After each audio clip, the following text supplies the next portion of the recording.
à tous, on se retrouve ici après notre première plantation de courgettes extérieures de la saison. Nous avons planté aujourd'hui le 10 mai en début d'après-midi. Nous avons planté 3 variétés différentes sur 7 rangées. Et après cette plantation, nous allons encore planter dans 3 semaines la même quantité et après ce sera fini. Alors ces courgettes-là, l'objectif c'est qu'elles viennent remplacer la production que nous avons actuellement dans nos serres. Nous avons 2 serres de 800 m² chacune qui produisent actuellement des courgettes, c'est celles qu'on vous vend en magasin. Et celle-là, l'objectif c'est de venir remplacer une fois qu'elles auront fini de produire.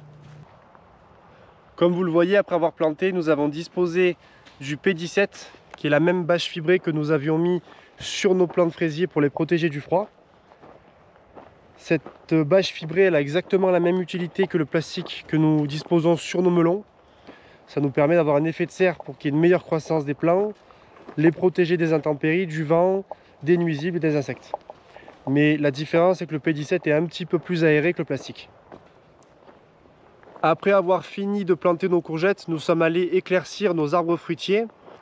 Je vous mets des images et je vous explique après.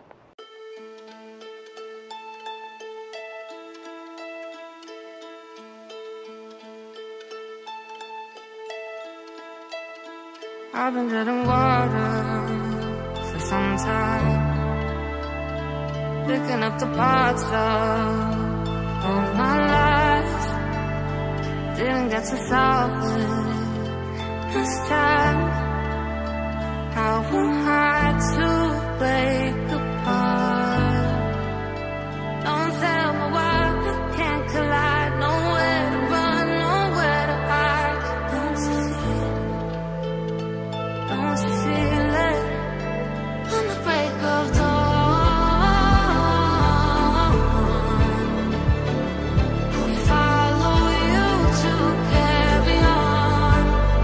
On the break of dawn.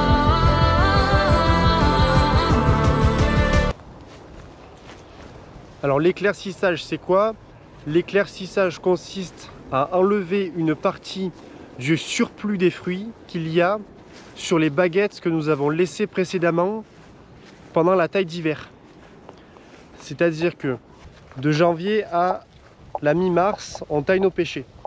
On garde les plus jolies baguettes qui sont des branches d'un certain diamètre et d'environ une quarantaine, cinquantaine de centimètres qui ont des boutons à fleurs sur tout le long de la branche.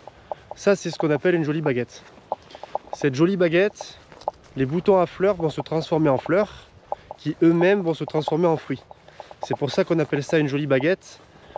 À terme, on va avoir plus de fruits et c'est ça qui va vraiment nous laisser le choix sur la sélection et la qualité future de nos fruits.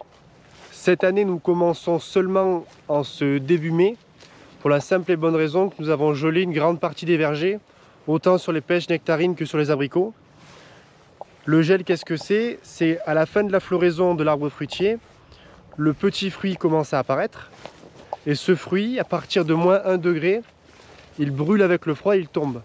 Et on perd en fait la récolte simplement à cause du froid. C'est ça qu'on appelle le gel. Et là, cette année, il a fait pratiquement moins 3. Donc on a perdu une grande partie de la récolte. Et pour voir vraiment ce qui nous restait sur les branches, on a préféré attendre un petit peu plus longtemps pour vraiment voir les dégâts. Ce travail d'éclaircissage, on le commence normalement en début avril pour vraiment être sûr d'avoir fini à temps, étant donné que le matin on fait les récoltes, l'après-midi on fait les plantations, on fait des plantations aussi le matin, et après on a tout ce qui est entretien de nos tomates dans les serres, etc. Et du coup, entre tout l'entretien des arbres et tout ça, on préfère commencer plus tôt et être sûr de finir à temps. Mais les années comme ça où on perd une partie de la récolte, on préfère se laisser du temps, surtout que cette année là actuellement dans les champs nous sommes 13. Donc avec le monde, on arrive quand même à essayer de faire au mieux. Là vous voyez, nous sommes sur une branche qui a besoin d'être éclaircie. Tous ces fruits là, ils vont pas avoir la place de se développer entre eux. Donc on va enlever une partie des fruits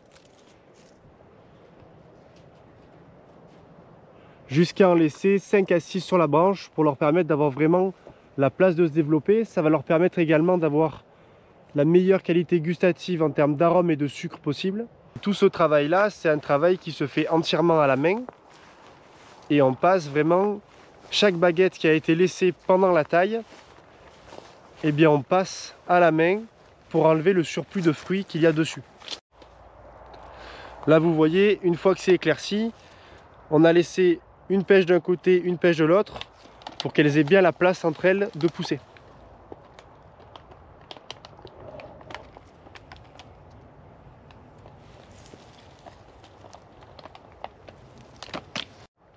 Là vous voyez, je vais vous montrer encore un exemple.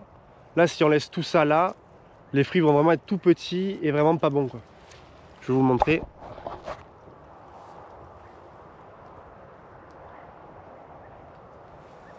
Vous imaginez bien qu'à terme, si on laisse trop de fruits sur une baguette et qu'ils n'ont pas la place de se développer, ils vont être tout petits, moches et ils ne seront pas bons. Et c'est pas le but. Ici on se retrouve dans notre vieille parcelle d'abricotiers.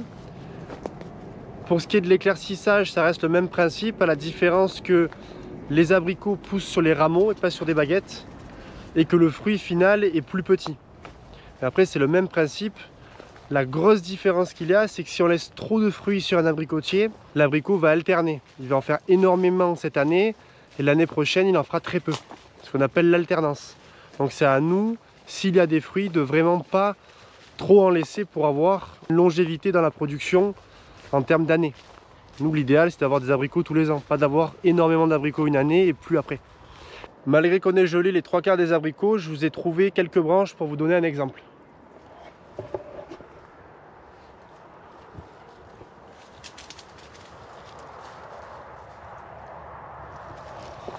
Là, c'est le même principe que les pêches. Si on laisse tous ces fruits sur la branche, ils ne vont pas se développer et ils ne seront pas bons.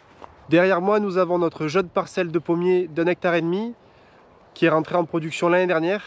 Et nous avons 3 variétés différentes.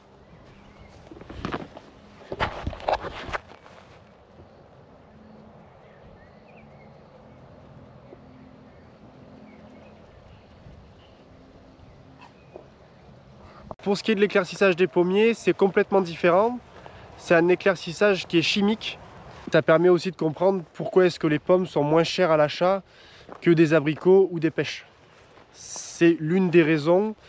Et les pommiers aussi, en termes de taille, c'est beaucoup plus rapide qu'un pêcher qui se taille 2 fois dans l'année ou qu'un abricotier. Ici, on se retrouve dans nos prunes jaunes. Je vais vous montrer quelques images.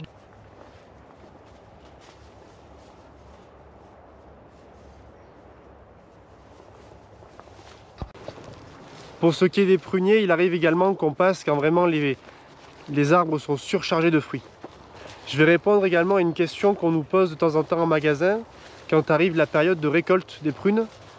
Sur ces variétés-là, de prunes jaunes et les prunes noires qu'on avait l'année dernière, il y a un phénomène naturel qui s'appelle la pruine, P-R-U-I-N-E, qui est une pellicule de poussière, on pourrait dire ça comme ça, qu'il y a naturellement sur la prune, et qui les protège, si vous voulez, de tous les insectes, des rayons du soleil. Et ça, c'est quelque chose de naturel qu'il y a sur le fruit. C'est pas quelque chose qu'on vient rajouter. J'espère que ça aura pu répondre aux questionnements de certains d'entre vous. Je sais que beaucoup de monde en saison pose la question et ne savent pas ce que c'est. Avant de vous laisser avec quelques images des vergers, je vous montre les 6 rangées de courges qui sont derrière moi, que nous avons plantées hier. On était le 9 mai.